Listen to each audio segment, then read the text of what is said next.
luzcatólica.com. ¿Cómo construir el bien común hoy? ¿Qué instrumentos tenemos a la mano?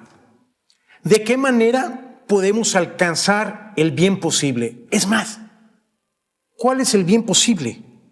Todo eso lo vamos a ver en esta parte final de nuestro programa que ha abordado desde la mirada de María Santísima la edificación del bien común. Aquí, entre el mito y la doctrina. Comenzar.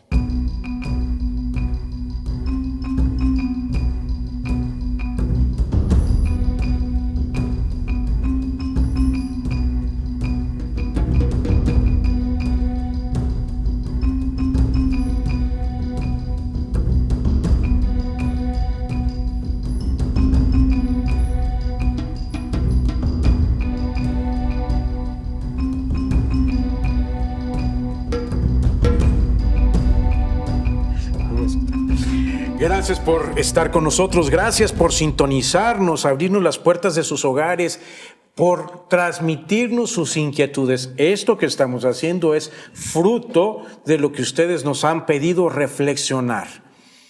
A lo largo de estos programas hemos visto esta área delicada y especialmente delicada porque toca un área de difícil construcción, el bien común.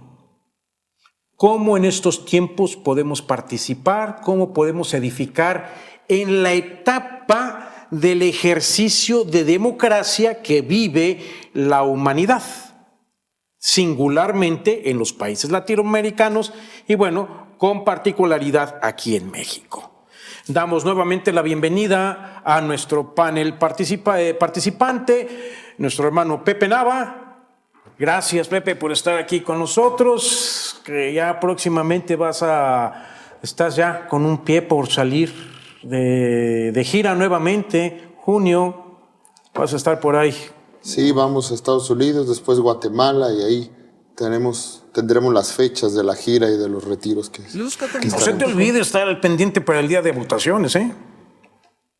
Tienes que programar eso. Arnold, el licenciado Arnold Omar Jiménez, que se encuentra con nosotros, director general de la Fundación Miguel Palomar y Vizcarra, nuestro experto en doctrina social de la Iglesia. Gracias por estar con nosotros. Gracias, padre. Y yo me puedo ir de maletero con Pepe, Estados Unidos, Guatemala. Ya voy a agendarme. No, gracias por la invitación. Y agradecido de que podamos hablar de esos temas que son fundamentales para cualquier creyente, ¿no? Claro, la transmisión pasada habíamos tenido una visión panorámica, porque no podemos decir que profundizamos sobre los 5 no negociables, los famosos irrenunciables que magistralmente nos ha legado su santidad el Papa Benedicto XVI, de una manera fenomenal. Bien, pues estos 5 no negociables tenemos que mirar que se realicen en las políticas públicas en nuestros pueblos. Pero surgen las grandes preguntas. Sí, bien, ¿y cómo lo hago? ¿Voto ya? ¿Ahí eso me quedo? ¿Qué más puedo hacer? Cuando me pregunto, ¿eh? Sí, fíjate que hay muchas cosas que tendremos que hacer para que estos irrenunciables puedan ser una realidad. Primero, hay que reconocer que nuestra cultura cívico-política es demasiado pobre. Sí. Mira, nosotros hacemos un ejercicio en los talleres de fe y democracia que estamos promoviendo en la Arquidiócesis de Guadalajara y le preguntamos a la gente, ¿a qué distrito electoral pertenece? Wow. Pongo un ejemplo de un lugar de 102 personas que fueron, 4 sabían a qué distrito pertenecían.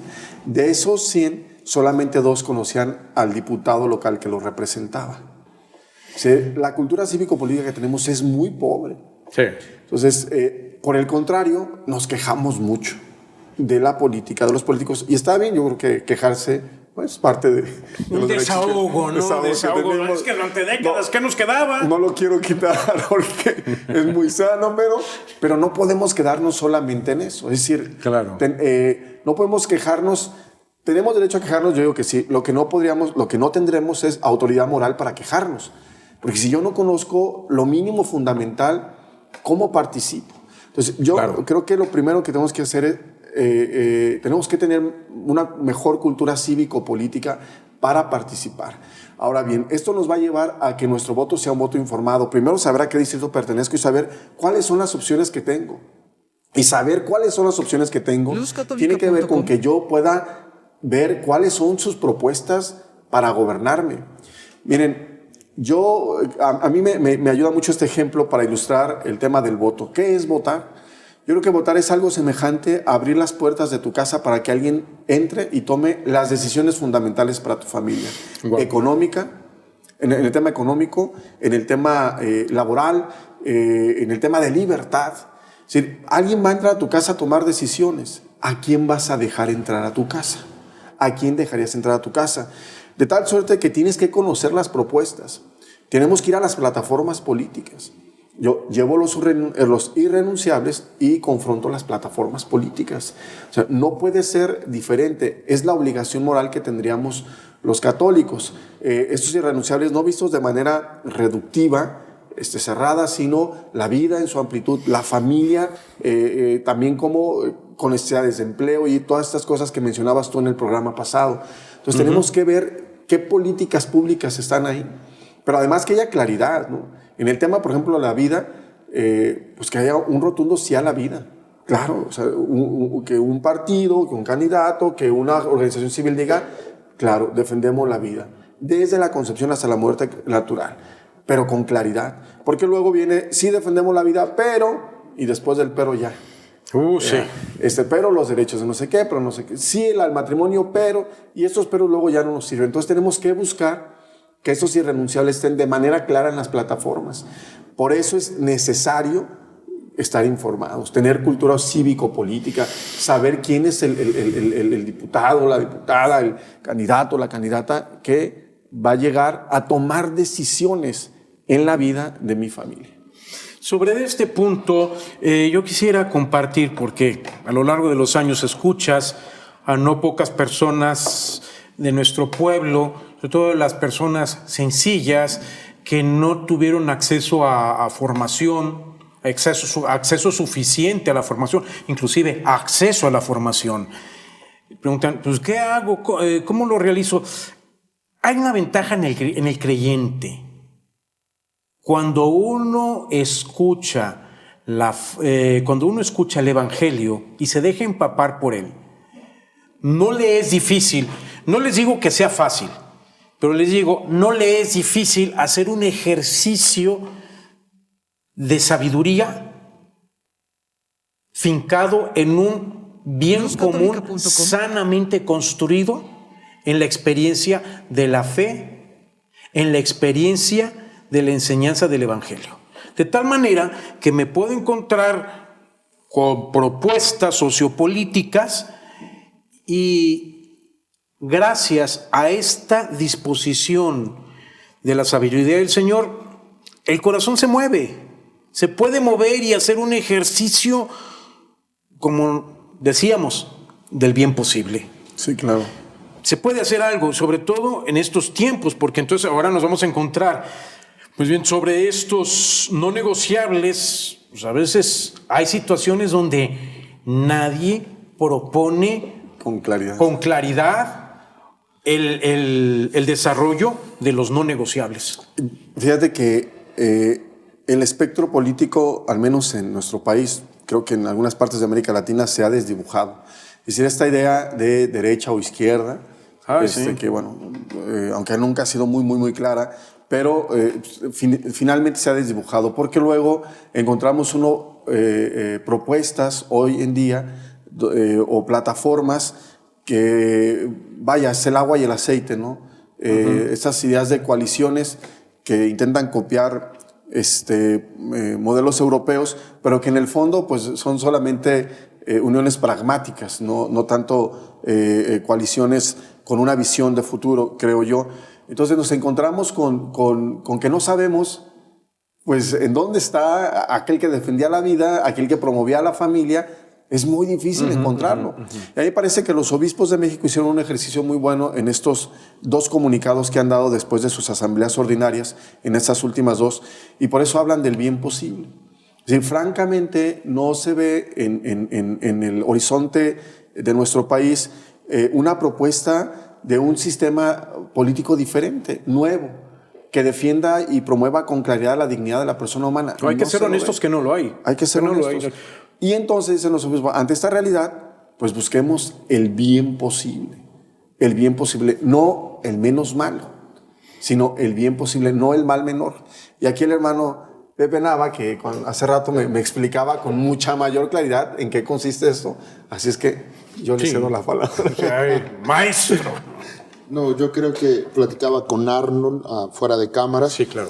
Sobre este tema tan importante. Nosotros los cristianos, nosotros los católicos, nunca es una opción tomar o elegir el mal. Sí, no. Esto es lo primero. Nosotros no podemos elegir lo menos malo, ¿no? Nosotros no podemos tener nunca una opción. Como no hay opción para pecar, tampoco hay opción para elegir la maldad. Por eso lo que nos invitan los obispos y lo que siempre se ha invitado en la vida católica, en la vida cristiana, es a elegir el bien. Y este bien se descubre con los criterios de discernimiento que usted decía, padre. Dentro de la doctrina social de la Iglesia siempre hemos encontrado este método de ver, juzgar y actuar. Ver la realidad con objetividad y confrontarlo con los valores del reino para verdaderamente tener un claro criterio de discernimiento y poder actuar. Yo tengo que elegir el bien posible porque mi elección no es solamente, no va a influir solamente a nivel personal, sino dentro de todo el tejido social. A mí me llama mucho esta definición que dabas de lo que significa votar, de lo que significa, y no solamente en el voto, sino en cualquier ideología, en cualquier filosofía, en cualquier situación que le estoy permitiendo entrar a mi casa. Entonces yo siempre tengo que tener en mi mente y en mi corazón elegir el bien, la elección por el bien, porque además de mi elección se desprende una cadena de consecuencias para bien o para mal. Aclaro que entonces el mal social no es solamente una situación indirecta de mis decisiones. Voy a ser juzgado directamente por las decisiones que yo tome, porque impactan de manera directa, no indirecta. Claro. Por eso es necesario elegir el bien. Y ahora sí surge la pregunta: ¿qué necesito hacer para elegir en el bien posible? Lo vamos a ver en el siguiente corte, aquí, entre el mito y la doctrina.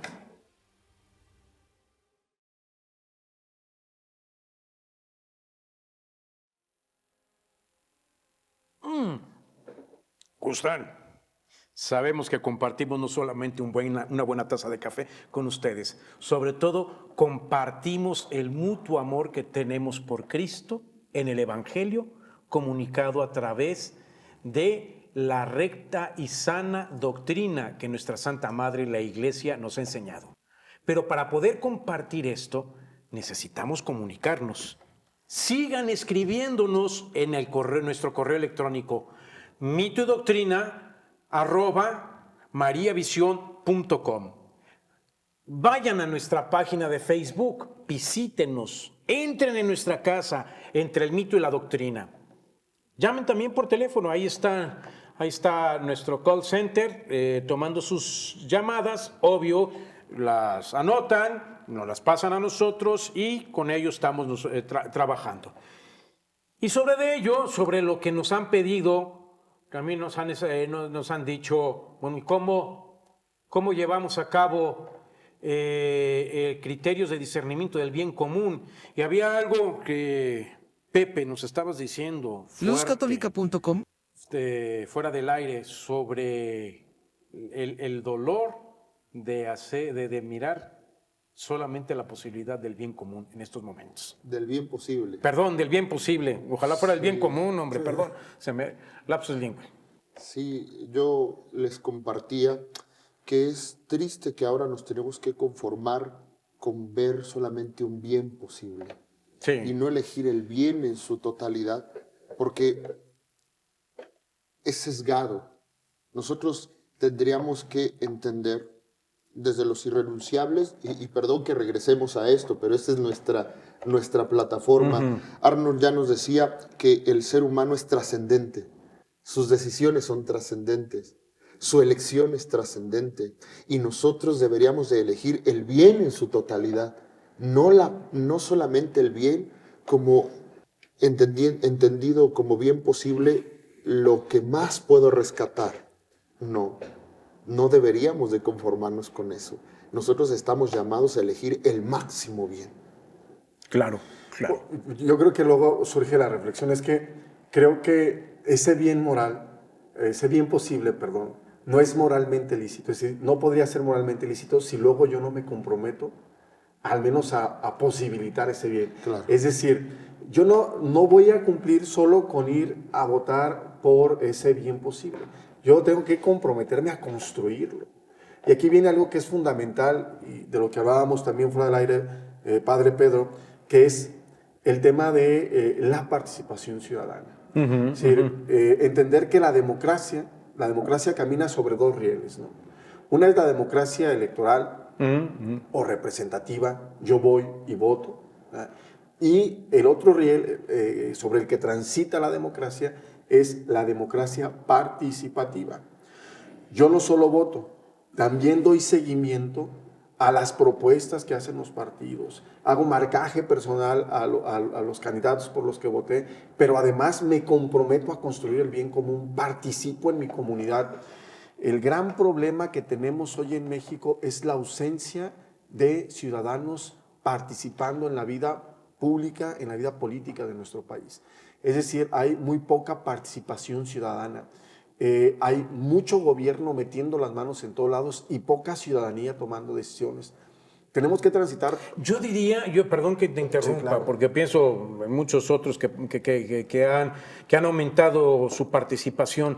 Yo diría que es insuficiente, porque hay sectores que sí han participado, que Sí. sí se esfuerzan, pero eso es suficiente. Bueno, la estadística dice que apenas el 2.5% de los ciudadanos participan en una actividad ciudadana. Wow, entonces me equivoqué. La mayoría es poca. lo hace en una actividad religiosa. O sea, es muy poco el porcentaje de la gente que se compromete. En la lógica del pensamiento social cristiano está esta frase, ¿no? Toda la sociedad que sea posible, solo el gobierno que sea necesario. Toda la sociedad que sea posible, solo el gobierno que sea necesario. De tal suerte que los católicos deberíamos estar participando de la vida pública de manera activa, constante y consciente. No es un consejo que yo doy, es doctrina social de la Iglesia. Pablo VI decía, toda acción de la Iglesia tiene como telón de fondo transformar la realidad. El encuentro con Cristo en la Eucaristía, cuando nos alimentamos de la palabra, no puede ser solamente una cuestión autorreferencial para yo sentirme bien, para que mi proceso de santidad, tiene que llevarme al encuentro con el otro. La realidad ontológica, el encuentro ontológico con Cristo está acá, pero hay otro encuentro que es el encuentro con el hermano. Y si no se da este encuentro con el hermano, entonces yo no estoy siendo coherente con este encuentro con Cristo. Entonces hace mucha falta que llevemos el encuentro con Cristo a la vida pública. Tenemos que llevar a Cristo a la calle, a la política, a la cultura, a los medios de comunicación. Dice Aparecida en el número 4, ¿no? La ausencia de los católicos en los ámbitos de la política, de la educación, de la cultura, de la comunicación. Entonces, hace mucha falta que participemos. La democracia participativa. Luzcatólica.com. ¿Dónde estamos los católicos? Y que esto entra dentro de lo que se llama espiritualidad laical. Claro. Christi Fidelis Laici, espiritualidad laical. Los laicos estamos llamados a impactar de manera directa con los valores del Evangelio todas nuestras realidades. Todas nuestras realidades. Todas. Es parte de la espiritualidad laical, eso nos toca a los laicos. Es parte de lo que ha promovido el Concilio Vaticano II y todos los documentos cuando hablan acerca de esta espiritualidad laical. Es el locus theologicus, dicen los que saben, déjenme adorno, o sea, el lugar teológico, desde Apostólica Nactositaten hasta hoy, el lugar teológico, el espacio donde los laicos nos vamos a salvar, es Sí, claro. las realidades temporales. Claro, si a mí me ponen a ser ministro de la comunión, bueno, hasta voy a sentir que bueno, que bien, puedo servir, pero no es mi espacio está en el mundo. O sea, yo tengo que llevar el evangelio al mundo. Bueno, a y las es muy realidades complicado. temporales. Sí, hay que ser sumamente honestos. Es muy complicado. Me ha tocado conocer casos de personas bien intencionadas que han incursionado en el ámbito de política. Fracaso. Sí, claro. Prácticamente rotundo. Otros no, ¿eh? No, otros no. otros no. Otros no, definitivamente otros. No, bueno. Como ave de blanco, de albo plumaje que pasan por el pantano sin mancharse. Definitivamente. Otros no. Sí, claro. O sea, definitivamente no es fácil. El Papa Francisco acaba de pronunciar el año pasado en una homilía en Santa Marta, decía, yo entiendo que el católico no quiera entrarle a la cuestión de la política porque, al menos en América Latina, las cosas están muy descompuestas, la gente está muy frustrada. Entonces, cuando habla de política, dice, no, pone un alto mentalmente, dice, yo no quiero saber. Pero el Papa nos dice, así lo dice, hay que ensuciarnos las manos. Y no que hagamos cochinadas en la política, sino que, como decíamos antes, no, ensúciate los zapatos, es decir, Claro. ponte a trabajar. Arremángate las mangas Claro. y ponte a trabajar. Y ponte a trabajar. Entonces, tenemos que participar. Ojo, cuando hablamos de política no hablamos solamente del tema partidista, hablamos de la construcción. Esto es importantísimo, Sí, claro. que se entienda. Hablamos de la construcción del bien común. De tal suerte que hoy tenemos que ciudadanizar la política, es decir, ¿Cómo? yo soy el primer responsable de lo que pasa en mi ciudad. Yo soy el primer responsable de que mi ciudad esté limpia. Yo soy el primer responsable de que mi ciudad sea segura. Yo soy el primer responsable de donde vivo. Y eso lo tenemos que hacer. Es decir, yo soy el responsable de la polis, de la ciudad, de lo que pasa en la ciudad. Es la única forma en que podemos cambiar el sistema político, no solamente de México, sino de América Latina. Los ciudadanos tenemos que hacernos responsables de lo que pasa en la ciudad, de tal suerte que lleguemos a acotar las decisiones de los políticos y los que están en los lugares donde se toman decisiones puedan tomar decisiones que sean o que estén acordes a lo que el pueblo quiere, a la dignidad del pueblo. Claro, Entonces claro. tenemos que promover esa participación.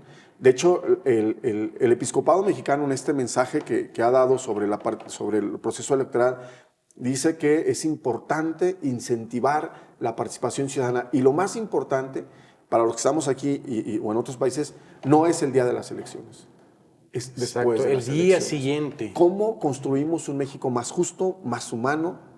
Nosotros tenemos que ser más cristiano, ¿verdad? Pero no esperando que las decisiones las tomen allá. Somos nosotros los que tenemos que arreglar las riendas, como decimos por estos lados, y empezar a posibilitar la transformación de nuestros países y nuestras Claro, esto comunidades. implica que nos dispongamos y aprendamos a hacer un ejercicio organizado de nuestra participación en el bien común. Y como dices, no solamente en el ámbito partidista, no. Y esto está sucediendo, este fenómeno se está gestando del ciudadano que se organiza, que hace pequeños grupos, Claro. y a veces no tan pequeños, y empiezan a buscar incidir en políticas públicas. Mira, una comunidad parroquial fácil lo puede hacer. Si yo me reúno con mi grupo a orar, a cantar, a bailar y todas estas cosas, muy bien. ¿Y cómo lo vamos a llevar allá afuera? Claro. ¿Sabes cómo lo hace una comunidad parroquial? Hay una comunidad parroquial que conozco yo por aquí al sur de esta ciudad, de que todos los sábados terceros salen a limpiar la colonia. Todos los sábados terceros. Y empezaron con una colonia muy sucia, hoy son una colonia mucho más limpia, hoy las autoridades lo voltean a ver, y ya que han empezado a arreglar las áreas verdes que están en torno a su parroquia. Tenemos que hacer ese tipo de cosas, porque aparte de darnos autoridad moral para muchas otras cosas, ayuda a la gente, nos ayuda a ir reconstruyendo el tejido social por esa experiencia de hacer juntos, pero también a saber que el evangelio dignifica. Evangelizar es humanizar, humanizar es dignificar la vida de las personas, sus entornos, y tenemos que ir hacia allá. Tenemos que ser una iglesia en salida, no enferma, no autorreferenciada, no encerrada en sí misma. Bien, y sobre esto, sobre este ejercicio de participación, hay algo que no tenemos que perder de vista y tenemos que generar este vínculo intrínseco y consciente. Nuestra participación inicia desde un ejercicio orante y adorante. Queremos hacer una transformación, empecemos a orar y adorar al Dios vivo y de un ejercicio de reconocimiento de que durante mucho tiempo la hemos regado y que no hemos cumplido con nuestra responsabilidad y que gran parte de los males que estamos viviendo es por la tibieza y la mediocridad que durante décadas hemos cultivado como creyentes. Híjole, esta es una realidad muy dura, padre. Ya el Papa Benedicto XVI lo ha denunciado. Vuelvo al mismo tema y perdón que sea tan reticente, pero el divorcio entre fe y vida es lo que nos está consumiendo. Nos está matando. Si nuestra fe no impacta las estructuras que nosotros vivimos, si nuestra fe no impacta mi iglesia doméstica, mi comunidad, mi participación ciudadana, mi ser y quehacer dentro del mundo, entonces algo está pasando. No estoy viviendo verdaderamente una espiritualidad cristiana. No estoy verdaderamente viviendo un compromiso evangélico. No estoy verdaderamente dando de cara a Dios y de cara al hermano. Y ¿saben una cosa? De esto nos va a tomar cuentas el Señor. Sí, claro. Así es, así es. Bueno, y entonces, ¿qué instrumentos tenemos nosotros acceso para incidir en las políticas públicas? Bueno, hay en muchos países de Latinoamérica, aquí en México, leyes sobre participación ciudadana. Hay una ley federal sobre participación ciudadana. En el caso de los que vivimos aquí en Jalisco, pues hay una ley estatal de participación ciudadana. Y en esas leyes nos hablan de algunos instrumentos de la democracia participativa. Por ejemplo, el referéndum y el plebiscito. El referéndum y el plebiscito tiene que ver con que nosotros podemos echar abajo, revocar decisiones del Ejecutivo o del Legislativo, de los presidentes municipales, de los gobernantes, de los presidentes de la Nación o de los congresos del Estado, del Congreso del Estado, perdón, o del Congreso Federal. Que quiere decir que si ellos toman una decisión que a nosotros nos parece que atenta contra nuestra dignidad, nosotros podríamos echar abajo esa decisión. ¿Cómo? Bueno, o sea, hay un proceso que pide un número de firmas que lo tienen que ser presentada ante los institutos electorales para que luego puedan ser llevadas a los congresos y discutidas. Es decir, hay formas de influir, pero no solamente está el plebiscito y la revocación el plebiscito y el referéndum, está, por ejemplo, la revocación de mandato, que tiene que ver con que nosotros podamos quitar un gobernante que creamos que está atentando contra la dignidad del pueblo, contra la dignidad de las personas, mejor dicho, y que no le hace bien al pueblo. Aquí en Jalisco existen muchos más instrumentos que permiten que la sociedad civil, por ejemplo, los comités vecinales participen en las sesiones de cabildo y que tengan voz y votos como si fueran un regidor. Ah, caray. Sí, claro, al menos en 5 sesiones creo que la ley les permite. La iniciativa popular tan importante, que es otro de los instrumentos de la democracia participativa, que es esta facultad que se le reconoce a los ciudadanos de hacer leyes. ¿Sí? Nosotros consideramos que es importante una ley en ese sentido, juntamos firmas, llevamos esta iniciativa de ley acompañada de las firmas y los diputados o representantes están obligados a legislar en ese sentido. Por ejemplo, aquí en esta localidad, vía iniciativa popular, se logró que en el año 2009 se reformara la Constitución local y se defendiera la vida desde la concepción hasta la muerte natural, una iniciativa ciudadana. Luzcatólica.com. Y eso es muy importante. Podemos influir en las leyes, podemos hacer muchas cosas. Necesitamos conocer estos instrumentos de la democracia participativa, de tal suerte que podamos echar manos de ellos para influir en las políticas públicas y en las decisiones que son importantes. Si yo quisiese aprender, ¿dónde tendría que recurrir? Bueno, hay que ir a la ley de participación ciudadana. Hay una ley federal y hay ley estatal en tu estado o en tu país. casi todos creo que todos los estados de México, y hay una ley federal sobre participación ciudadana. Y ahí vienen los instrumentos de la democracia participativa. Y pues veamos de cuáles podemos hacer uso para impulsar leyes, para pues modificar cosas que no nos gusten y finalmente para construir el bien común. ¿Verdad? Y más allá de los instrumentos, pues está este tema de irnos organizando en estos pequeños grupos que ya hacemos en la iglesia, para que también tengamos una participación ciudadana. En esto que decíamos, mejorar nuestro entorno, hacer posible una ciudad más vivible, una ciudad, un entorno más justo, más humano. Un entorno más justo, más humano. Todo esto que hemos escuchado suena muy bien, pero quisiera ponerme a repetir lo que a mí me han llegado a decir. Padre, en medio de este ambiente de corrupción, de impunidad, de violencia, ¿cómo se puede construir? ¿Cómo se puede construir un bien común? ¿Cómo podemos hacerle? Y yo les invito a que tomamos esta interrogante, este grito que tiene nuestro pueblo, para desarrollarlo en el siguiente segmento y poder concluir, poder ya rematar esta serie de programas que hemos tenido. Vamos a verlo en el siguiente corte, aquí, entre el mito y la doctrina.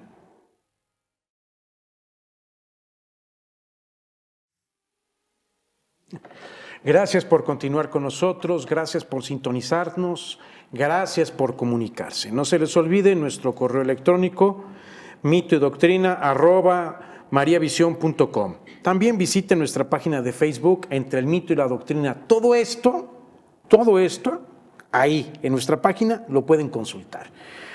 Y nos habíamos quedado en buscar dar una respuesta a esta clamor doloroso que hay en nuestro pueblo.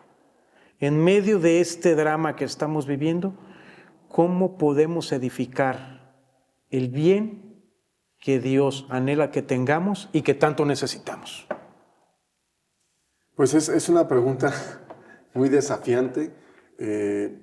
Yo estoy convencido de que la forma más rápida y segura de salir del atolladero en el que estamos es si cada uno de nosotros nos hacemos responsables de lo que acontece, de lo que pasa en la ciudad. Nosotros como creyentes estamos obligados a llevar los principios y valores del Evangelio a la vida pública y el Evangelio no es otra cosa sino justicia, paz.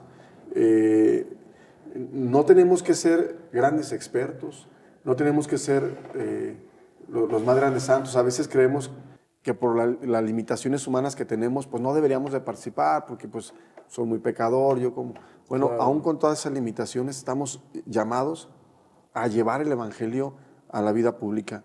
Yo creo que debemos esforzarnos en recordar la dimensión social de la fe.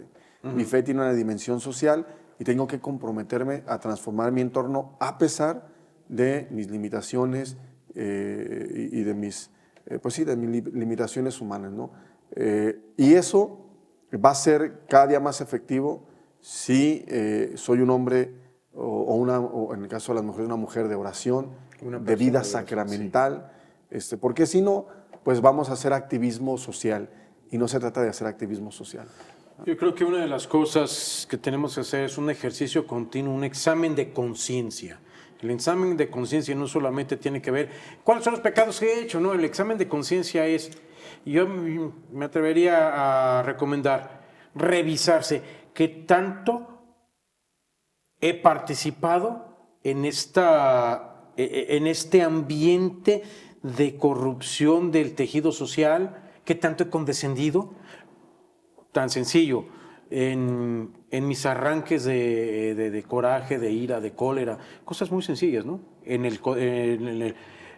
la práctica diaria, en el ambiente de familia, en el irse al trabajo, qué tanto me he esforzado por no dejarme atraer por el canto de sirenas de las soluciones fáciles, ramplonas, de las soluciones mediocres, de las situaciones, soluciones falsas. Me estoy refiriendo a arranques violentos, arranques populistas, arranques demagógicos. ¿Qué Claro. tanto me he esforzado por decir, hacer un ejercicio de sobriedad? Yo creo que aquí hablamos de la virtud de la templanza, ¿no? De sobriedad, de serenidad, de prudencia, para poder ejercer fortaleza. Has dicho algo que es muy importante. Corremos el riesgo en estos procesos de votar con el hígado, con el estómago, de tomar decisiones con el hígado y con el estómago. Yo creo que todos entendemos el cansancio de la gente, la frustración, sí, todos. eso se entiende, pero no podemos tomar decisiones con el estómago, con el hígado. Es decir, yo no puedo ir a ejercer, por ejemplo, el voto y decir, ándele para que les duela. No, espérame, es que tengo que razonar, tengo que pensar, desarrollar esta virtud de la templanza, ¿verdad? Me tranquilizo y pienso. Yo tengo criterios de discernimiento. Entonces no voy a votar por votar. Tengo que pensar muy bien el ejercicio que voy a hacer, de tal suerte que el bien posible pueda ser realizado, ¿no? De lo contrario, yo estaré contribuyendo y dejando que otros tomen decisiones por mí, ¿no?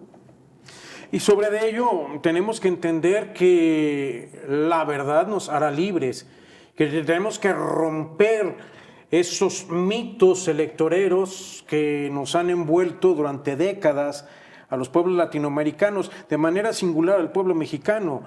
Y esto me refiero a un artículo que recientemente sacó un maestro mutuo, tuyo Claro. y mío, el padre Armando González Escoto, Sí, un hijo, historiador. maestro agudo del análisis de la realidad.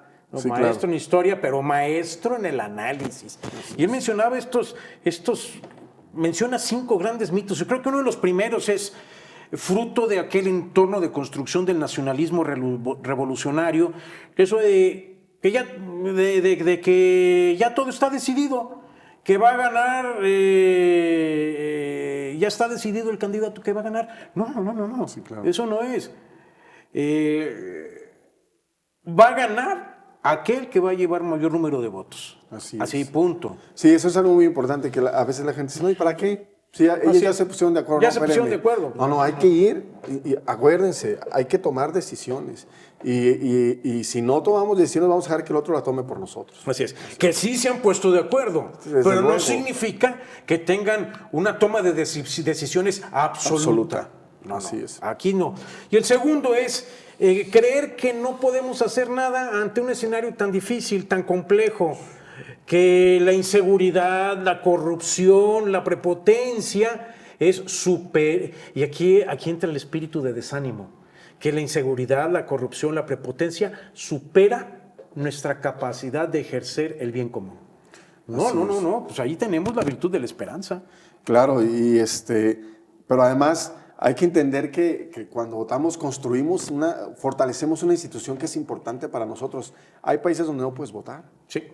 Y hoy lo podemos hacer. Podrá no gustarnos todo lo del entorno, podrá haber cosas que sean mejorables, podrá haber retrocesos, pero hay que ir a votar porque eso fortalece las instituciones. No es por ellos, es por nosotros. Entendamos que en la historia de la humanidad, en la historia de la salvación, porciones del pueblo de Israel, entendamos nosotros, hay porciones del pueblo de Israel que ha vivido situaciones peores y han salido adelante. Claro. Y han salido adelante. De esto se trata el ejercicio de la virtud, de la esperanza. ¿Qué significa? Yo participo en la edificación del bien común sabiendo que no todo se va a realizar en este momento. El espacio y el tiempo. Así es. Lo que se mencionaba, el famoso kairos, ¿no? El tiempo de Dios, la oportunidad de la gracia puede que surja, no en este momento, surgirá más adelante, pero si yo surge, tengo que construir. Si surge no tenemos problemas, señor. Si es en este momento, tenemos pues no hay problemas, ningún no, problema, claro que ¿verdad? no. Pero pues hay que entender, ¿no? Que la situación sí es muy difícil, pero tenemos que construir. Me viene a la memoria pues, lo que hicieron en el tiempo de los macabeos, ¿no? En el tiempo de los macabeos, cuánto se esforzaron y para ir construyendo una realidad mejor. Y durante mucho tiempo no la vieron. Y cuando llegó de una manera inesperada en Cristo Jesús. Y bueno, pues esto nos lleva al siguiente cuarto mito. ¿Cuál es? Todos los candidatos son malos. Bueno, sí que digamos que son un dechado de virtudes.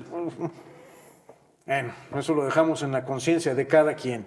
Sí. Pero no es eso, no es decir, todos son malos, no hay a cuál ir, ¿no? Sí, yo creo que ahí el magisterio de la iglesia es muy claro. Porque la iglesia, para empezar, no puede promover un partido o un candidato, ni decir este bueno es malo. Me parece que en todos los partidos hay gente buena, mala y regular. A veces es difícil encontrarlo, pero sería muy, muy peligroso generalizar. Lo que nosotros tenemos que ir es a los datos duros, a los hechos constatables, ¿no? Su historia personal, sus relaciones, su plataforma, su pensamiento, su familia, o sea, los hechos duros constatables para ver cuál puedo dejar yo que entre a mi casa a tomar decisiones. Claro, pues para eso tenemos que mirar no solamente lo que me dicen los medios, tengo que mirar lo que se han realizado, lo que no han realizado, lo que han dicho, lo que no han dicho. Y este ejercicio que particularmente a mí se me hace muy sano, muy saludable, que se viene ejerciendo desde la década de los 90, los debates. Sí, claro. Los debates que ahí están, un instrumento que no teníamos oportunidad y que son bastante saludables, son bastante saludables. Ese ejercicio de democracia es escucharte directamente qué dices, cómo lo dices y cómo no lo dices. Creo que es ese punto. Y el quinto mito que tiene que ver mucho con el paternalismo. Hay que votar por el candidato o partido que te hizo un favor personal o familiar. No, qué bueno que me ayudaste, pero ¿sabes qué? Mi ejercicio democrático es sagrado. Claro. Es sagrado, tan sagrado como lo es la familia.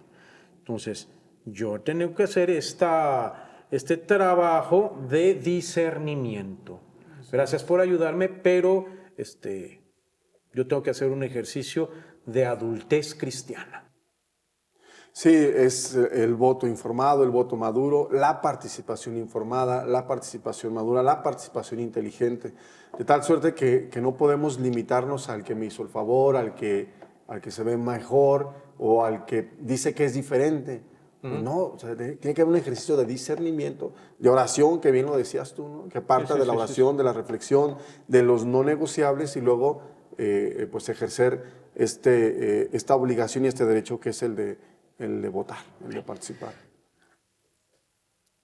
Vamos a concluir esta serie de programas. Quisiera invitar a Pepe. Compártenos, cerremos estos, hagamos un buen cierre de este análisis, de esta reflexión sobre el ejercicio de la edificación del bien común, pero como lo iniciamos, desde la mirada de la tierna y compasiva mirada de Santa María de Guadalupe, nuestra amantísima Madre. Ante todo, nuestra Madre es Madre de esperanza. Y yo creo que si hoy podemos construir el bien común, es porque hay la esperanza y los elementos para hacerlo.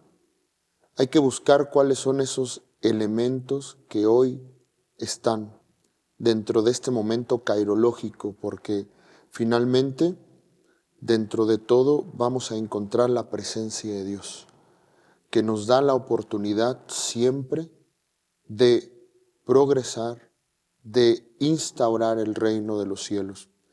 Yo creo que si nosotros miramos esto con esperanza, si nosotros miramos esto con los valores cristianos, si nosotros miramos esto como la oportunidad que Dios nos da para construir el reino en el aquí y en el ahora, vamos a salir con una actitud de esperanza, de fe, de caridad, con un compromiso verdaderamente cristiano. Yo creo que el mensaje de Santa María de Guadalupe, el mensaje de todas las advocaciones marianas como madre, es dos cosas: la oración y la acción. La oración, ¿verdad? Poniendo toda esta realidad en manos de Dios, que Él es el constructor de nuestra vida, el que nos da la oportunidad de seguir adelante, pero también la acción que nos corresponde a nosotros, cumplir ese mandato de Jesús, ¿verdad? Vayan por todo el mundo y anuncien la buena noticia. Y este anuncio de la buena noticia debe de ir acompañado con signos concretos de la presencia del reino, la justicia, el amor, la paz, todo esto de lo cual nosotros hemos hablado en esta serie de programas. Pues agradecemos la presencia de ustedes, Pepe. Pues ya te vas, estás empacando maletas y te vas a ir ya en unos días más. Arnold, si no te vas con Pepe, gracias por estar con nosotros. Esperamos que participes. Esperamos que tener tu participación en programas a futuro. Gracias a ustedes por abrirnos las puertas de sus hogares. Gracias por disponerse a participar en la edificación del bien común según la mirada misericordiosa de nuestra amantísima Madre, la Virgen de Guadalupe. Nos vemos en otra emisión más de Entre el mito y la doctrina.